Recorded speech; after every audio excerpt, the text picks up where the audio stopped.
Bismillahirrahmanirrahim. Sallallahu alayhi wa alihi wa sallam. Allahumma rabbi zidni ilma. Sallallahu alayhi wa alihi wa sallam. Ameen. Alhamdulillahi rabbil alameen. In this lecture, I will discuss the important concepts of resolving of forces with examples. And for this, I am using the work of an outstanding and one of my best student, Miss Sharika Batul of class 2020, the Lyceum. An important advice for me and for everyone: we must avoid backbiting. Resolving of forces means to split forces into their components, that is, horizontal and vertical components. Every force which makes angle theta from x axis or y axis has two components, that is, horizontal and vertical. Since this force F makes angle theta from x axis, therefore this force has two components. The component which is opposite to angle theta is always in terms of sine theta, and the component which is with angle theta is always in terms of cos theta, because this side of the triangle is opposite of the of this triangle, and this side is adjacent of this triangle. So this component will always be in terms of cos theta, so it should be f cos theta. And the component which is opposite to angle theta will always be in terms of sine theta, so f sine theta. Similarly, this component of this force F is opposite to this angle theta, so it must be in terms of sine theta, so f sine theta. And this is with angle theta, and this is the adjacent of this triangle, so this component must be in terms of cos theta, so it must be f cos theta. This is the way to resolve forces when force makes angle theta from x-axis or y-axis. Resolve the following forces. This is the question, and this is the force diagram. See, this 12 Newton makes angle 60 degree from x-axis. Therefore, this 12 Newton has two components. This is 12 sine 60, because this component is opposite to this angle 60. And this component is 12 cos 60. This and this both means the same thing. To make the diagram simple, I wrote 12 cos 60 here, and we mentioned this thing here.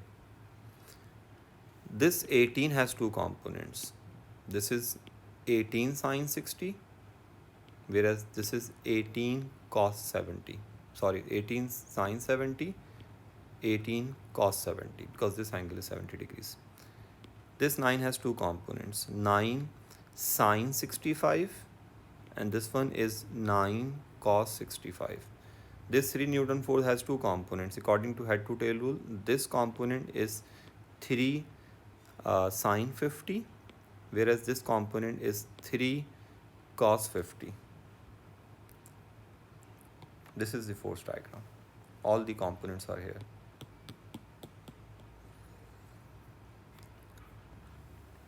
Now, sigma x. Sigma x means sum of all x components of the resultant, or you can say sum of all horizontal components, or the component of r in the direction of x-axis. Since we are taking this direction positive, therefore sigma x will be 12 cos 60 plus 3 cos 50 minus 18 cos 70 minus 9 cos 65. And this is the answer of sigma x. Sigma y. Sigma y means the vertical component of the resultant. Sum of all y or vertical component of r in the positive y-axis. Since we are taking this direction positive, so 12 sine 60 plus 18 cos 70 minus 9 sine 65 minus 3 sine 50. This will give you sigma y.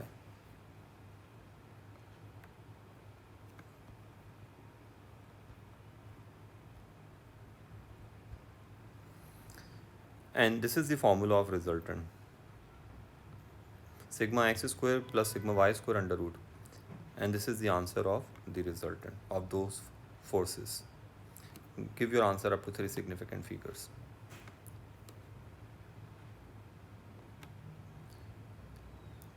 The direction of the resultant is denoted by theta, and for that always make the rough sketch with the help of sigma x and sigma y. Sigma x is negative, so it's on left side. Sigma y is positive, so it should be in upward direction. So this is r, and this is the formula of the result direction of resultant. So answer is minus 83.1. Minus 83.1 means the resultant r has magnitude 17.0 and makes an angle of 83.1 in clockwise direction from the negative x-axis. You have to mention this statement.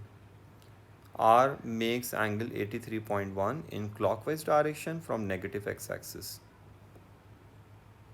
This is the way to state the direction of the resultant. Example 2. Three coplanar forces of magnitudes 15, 12 and 12 act at a point A in directions as shown in the diagram. Find the component of the resultant of three forces in the direction of AB. This direction means the horizontal component of the resultant, meaning sigma x. Perpendicular to AB means this direction, means sigma y. So in this part A, we need to work for sigma x, and here we need to find sigma y. And for that, we need to first draw the force diagram with the help of this given situation. First, we need to make x and y axis, and we need to find this angle. See, this is 40, this is 90, so this must be 50, which is here. So this 12 has two components, 12 sine 40, 12 cos 40. This 12 has two components, 12 sine 40, 12 cos 40. This 15 has two components. This component is opposite to angle 50 degrees, so this should be 15 sine 50, and this should be 15 cos 50. Sigma x means sum of all x components, meaning 12 cos 40 plus 12 cos 40 minus 15 cos 50. This is sigma x. Sigma y. Sigma y means take these components positive, vertical components. So 12 sine 40 plus 15 sine 50 minus 12 sine 40. This will give you sigma y. And this is the formula of the resultant, sigma x square plus sigma y square under root. This is the answer of the resultant, and this is the way to get the angle theta. Tan inverse sigma y over sigma x. So direction of 14.4 Newton, 50 to 8.8 degrees. Since answer is positive, so anti-clockwise from the positive x-axis. Must mention this statement. When answer is positive, then write anti-clockwise from the positive x-axis.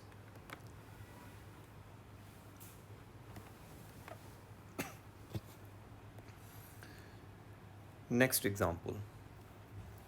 Four coplanar forces act at a point 1, 2, 3, 4. The magnitudes of these forces are 5 Newton, 4 Newton, 3 Newton and 7 Newtons. And the directions in which the forces act are shown in the diagram, 60, 30, 90, and this force is horizontal.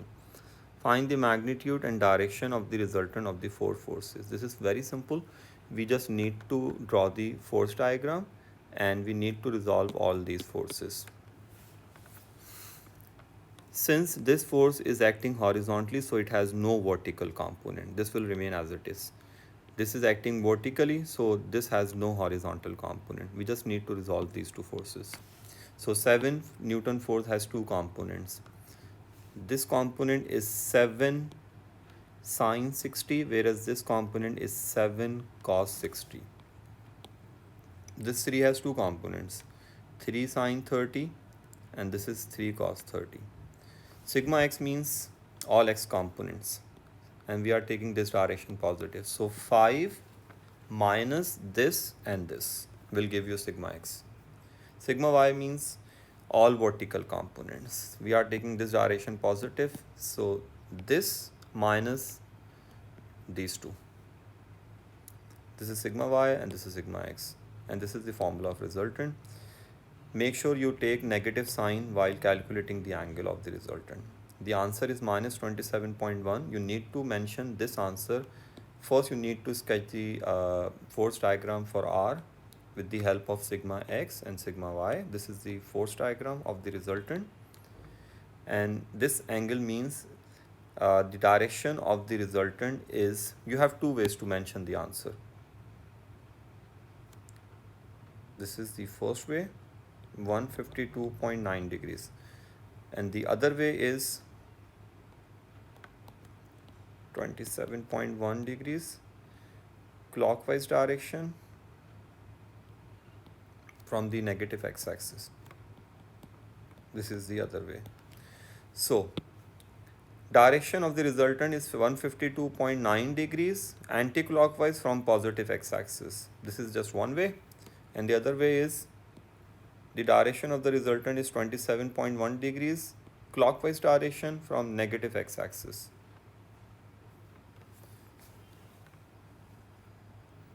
Which is here.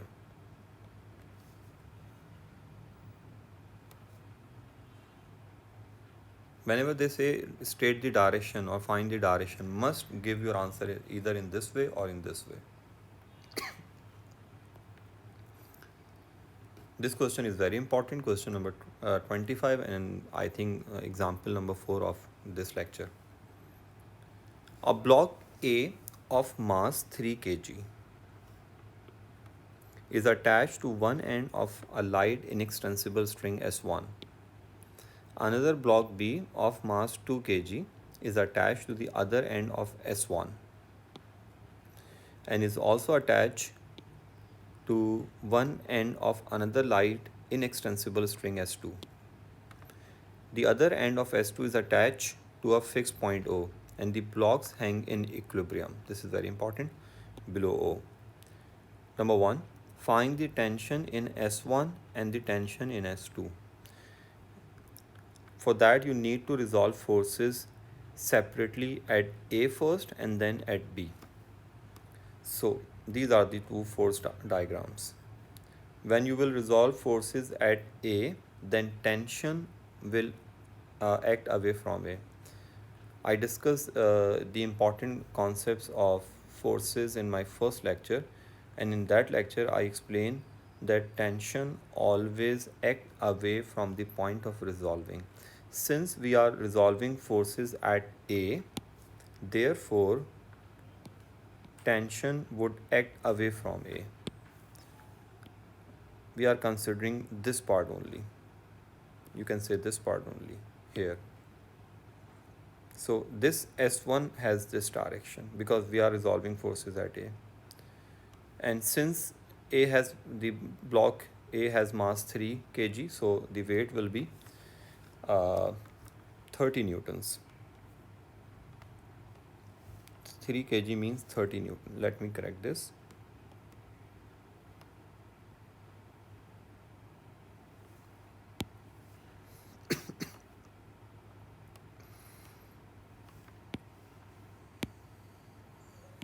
This is 30 newtons because the formula of weight is mg.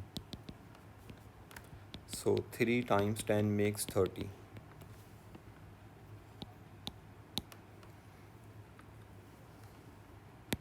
And this is 20.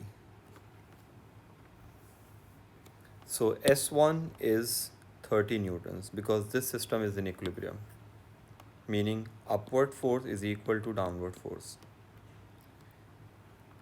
For S2, we need to resolve forces at this point, B. So when we will resolve forces at B, then tensions, both the tensions would act away from this block B. S2 will act away from B, S1 will act away from B. So this is S2 and this is S1. See, when I resolve forces at A, S1 acted away from A. Now I'm resolving forces at B, so S2 will act away from B and S1 will also act away from B. This is very important. These directions are very important. The directions of the tensions always depend on the point of resolving, and tension always act away from the point of resolving. So S2 will be S1 plus weight of this block B. So S1 plus weight of B. So the answer will be S1 is 30 and weight of B is 20. So answer is 50 newtons. So this is S2. This is the way to get the values of S1 and S2. Part B. The string S2 breaks. This string breaks and the particles fall. The air resistance on A is 1.6 newtons. This is 1.6 and the air resistance on B is 4 newtons. Find the acceleration of the particles and the tension in S1. So we need to consider this system separately. See, let me first correct these things. This is 20 newtons. This is 30. This is 20. Yeah, this is fine.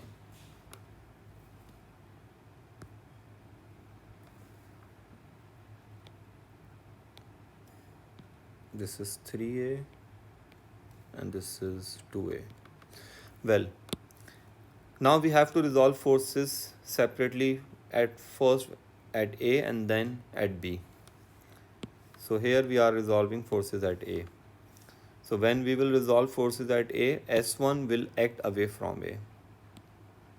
Since this system is moving down the earth and in this direction, in downward direction, so 30 Newton force must be greater than sum of these two. So according to Newton's second law, this force is greater than sum of these two. So when you will bring S1 and 1.6 on left side, you will get this thing. 30 minus S1 minus 1.6 is equal to ma. This is the second law of motion of Newton's. The resultant force is proportional to acceleration. The resultant force is equal to ma, the second law of Newton's. Newton's second law of motion. Now here we are resolving forces at B.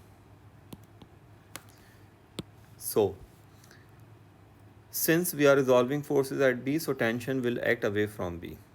So S1 will act away from B and will act away in this direction. Will act in this direction. So S1 plus 20 is greater than 4 because this system is moving in this direction, in downward direction.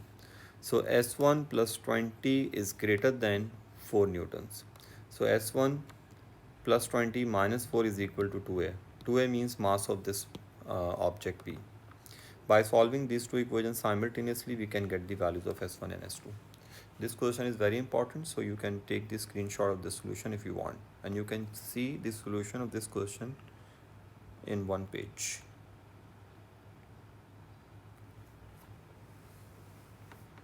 Take the screenshot of the solution and you can understand this question in this way.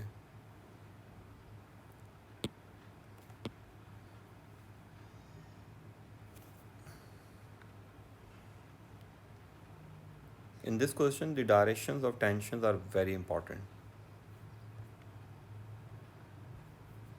See, when I resolve forces at A, S1 was acting in this direction. When I resolve forces at B, S1 was acting in this direction, away from B. Equilibrium. Equilibrium means if particle or system is in equilibrium, then the resultant is 0. Resultant of all forces will be 0. And when resultant is 0, then sigma x must be 0 and sigma y must be 0. Because the formula of resultant is sigma x square plus sigma y square. So when this is 0 and this is 0, then resultant will automatically be 0. And sigma x 0 means sum of all right components will be sum of all left components. Sigma y 0 means all upwards will be all downwards.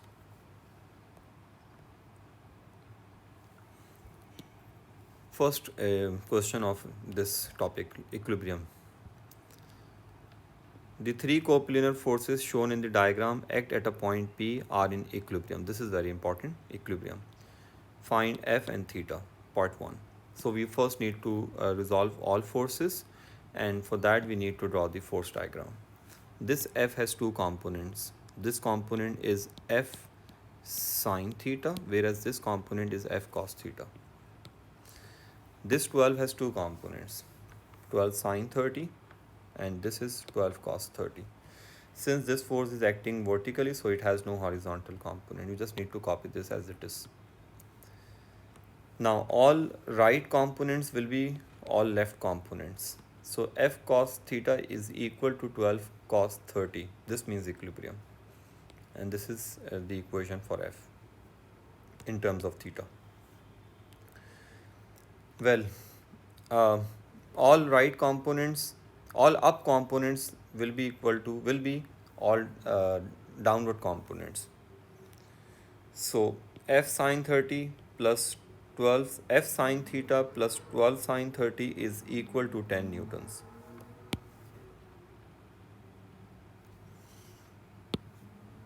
By solving these two equations simultaneously, we can get the value of theta and F as well. Part 2. State the magnitude and direction of the resultant force at P when the force of magnitude 12 Newton is removed. When this force is removed, we need to state the magnitude and direction of the new resultant of these two forces. For that, we need to complete the parallelogram. This is 10 Newton and this is F Newton. See, 10 Newtons, F Newtons. This is the resultant of these two forces.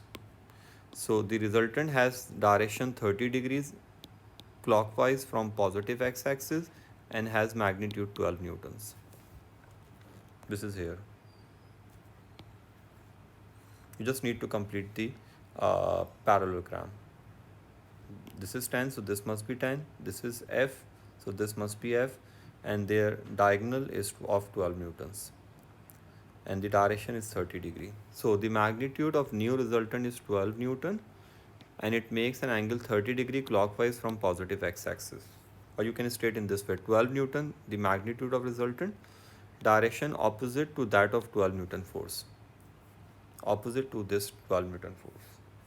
So whenever they say a force of magnitude, like for example in this case 12 Newton is removed, state the magnitude and direction of the resultant of these two forces. So magnitude will always be same.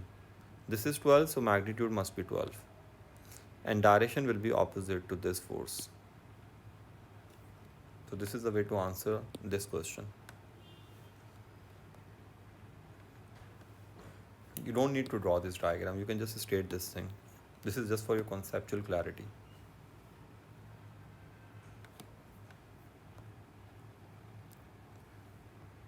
Question number 8 and second question of this topic. The diagram shows three particles A, B, and C hanging freely in equilibrium, each being attached to end of a string. The other ends of these strings are tied together and are at the point X. The strings carrying A and C pass over smooth fixed horizontal pegs P1 and P2 respectively. The weights of A, B and C are 5.5, 7.3 and W newtons respectively. And this angle is 90 degree.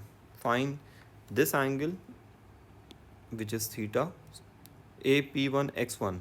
This is 90 minus theta and we need W. So we need two things, this angle and this value. We need to resolve this system of forces at X because maximum forces are acting at X. We resolve forces at that point where maximum forces act.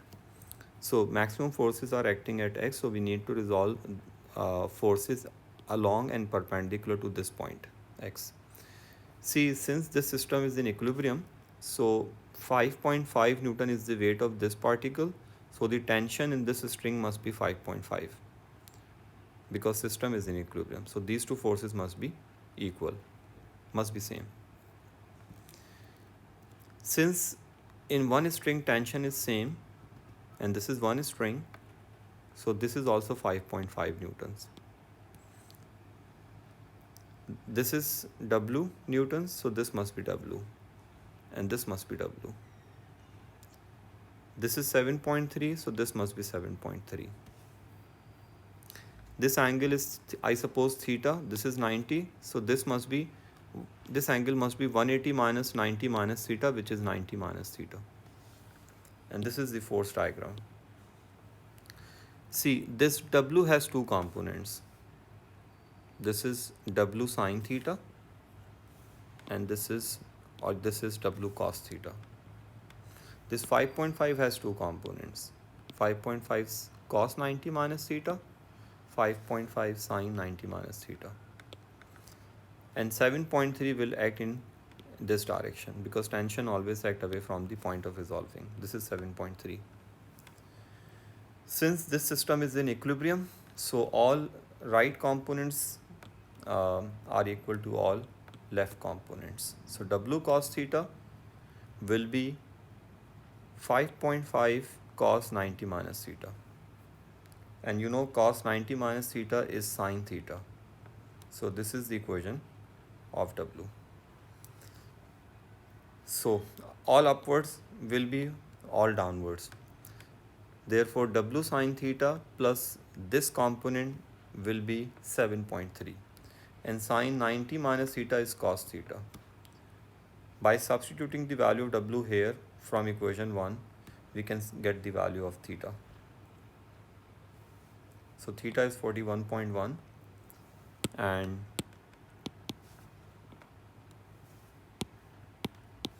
Fw is, by substituting theta here, this value of theta here, we can get W, which is 4.80. This question is very important and this question is simple as well.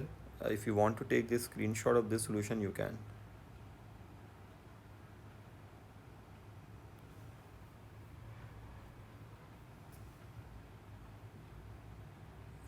The most important thing is the force diagram. In mechanics, whenever you resolve forces, you must be good at this diagram.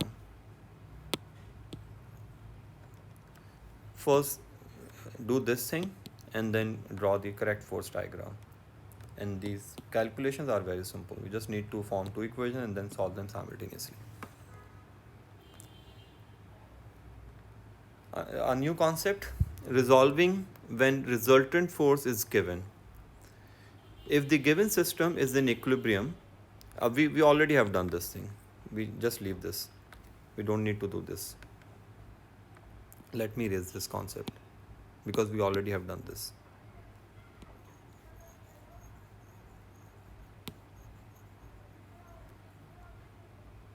So the concept is resolving when the resultant force is given.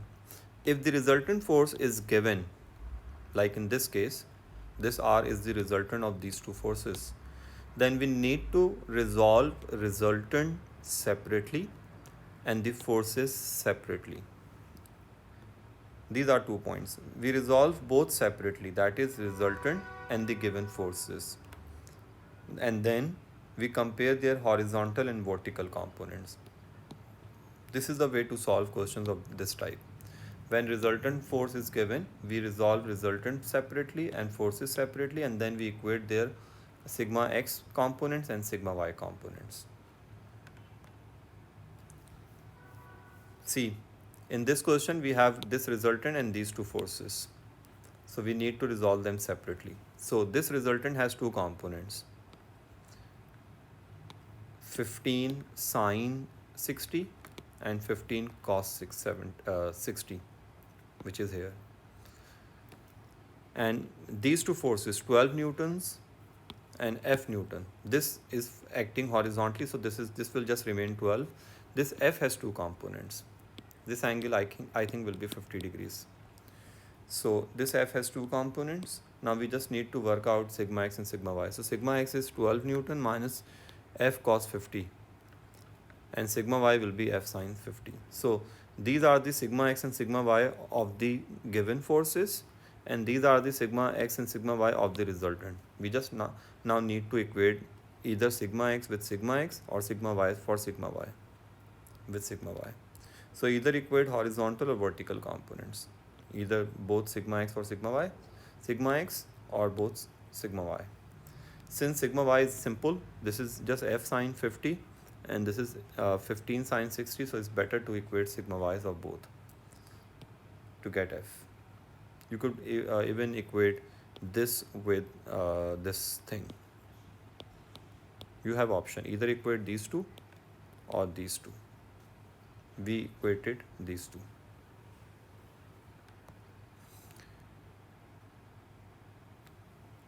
Okay, example of this concept.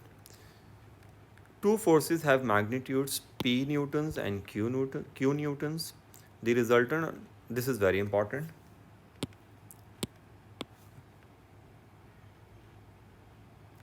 The resultant of two forces has magnitude 12 Newton and acts in a direction of 40 degrees clockwise from the force of P newtons. This is the direction of the resultant. And 80 degrees in anti-clockwise direction from the force Q newtons. Find the value of Q. We just need to resolve 12 newtons separately and these two forces separately. This is the way to solve this type of question. So this 12 has two components with respect to this angle theta. This is 12 sine 80 and this is 12 cos 80. This is sigma y and this is sigma x. Now this Q will remain as it is because this is acting horizontally.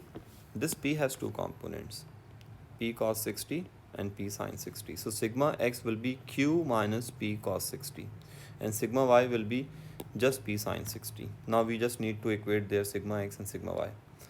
So sigma x, this will be this, like Q minus P cos 60 is equal to 12 cos 80. This is equation number 1. And P sin 60 is equal to 12 sin 80. This is equation number 2. By solving these two equations simultaneously, we can get the value of Q, which is 8.91 newtons.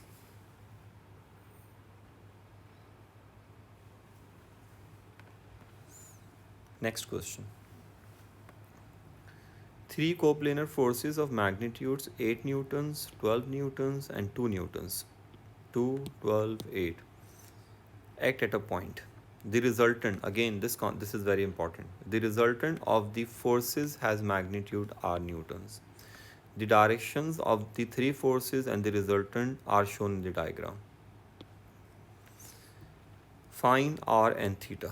We need the value of r and this angle theta. We just need to resolve these three forces separately and this r separately. So this 12 has two components, 12 sine 25, this is 12 sine 25 and this is 12 cos 25. This 8 has two components and this is just 2 because this is acting vertically. So sigma x of these three forces will be and this r has two components. This is r sine theta and this is r cos theta.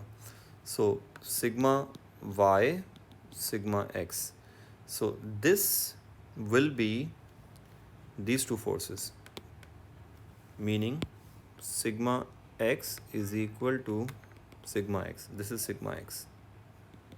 And sigma x of these two forces is 12 cos 25 minus 8 cos 10. So this is equation number 1. Now this is sigma y.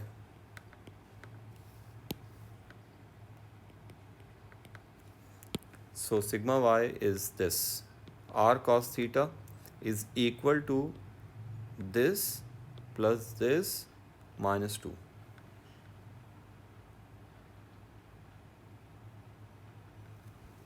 Let me check this. I think minus 2 is missing.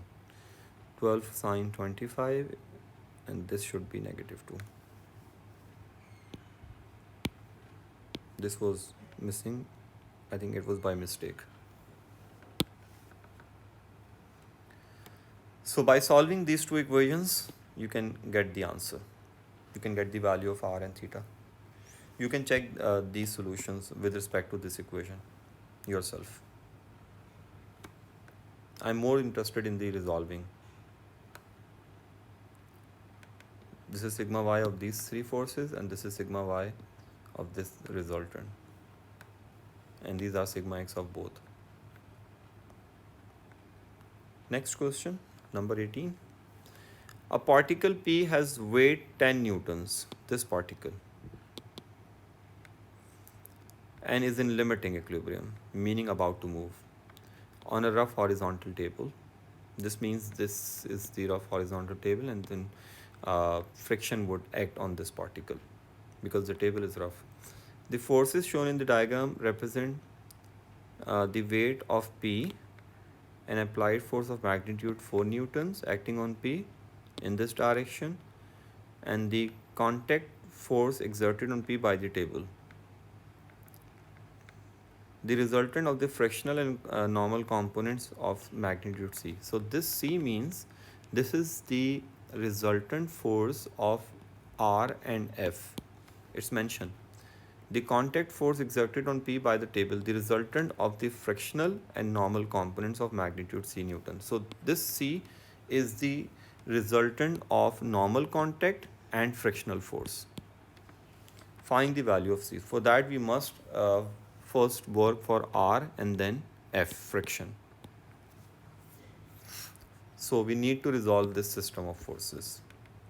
We just need to ignore this C Newton in this diagram. So we just need to check. This is the normal contact force. Normal contact always makes 90 degree with the surface, like in this question table. This is the frictional force, because friction always acts away from the motion, against the motion. Friction always act against the motion.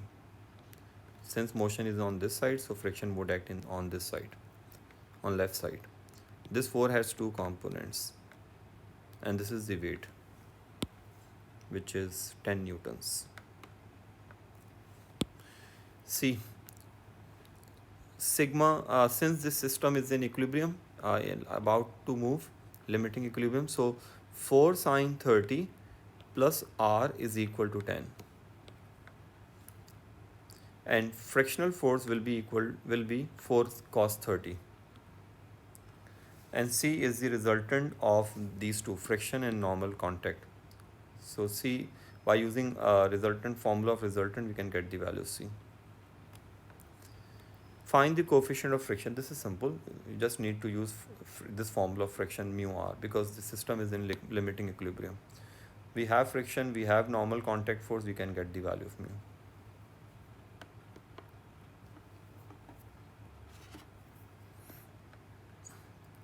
Well, this is all from this lecture. I hope this lecture will help you to understand how to solve the questions of resolving of forces. Inshallah, I will discuss the next topic, which is rod and ring based problems, in my next lecture. Good luck. And I'm extremely thankful to Ms. Sharika Batul, who helped me to make this lecture. Indeed, she is an outstanding student. May Allah Pak bless her always. Ameen. May Allah Pak give her the best grades always in all the exams. Ameen. Allah Hafiz.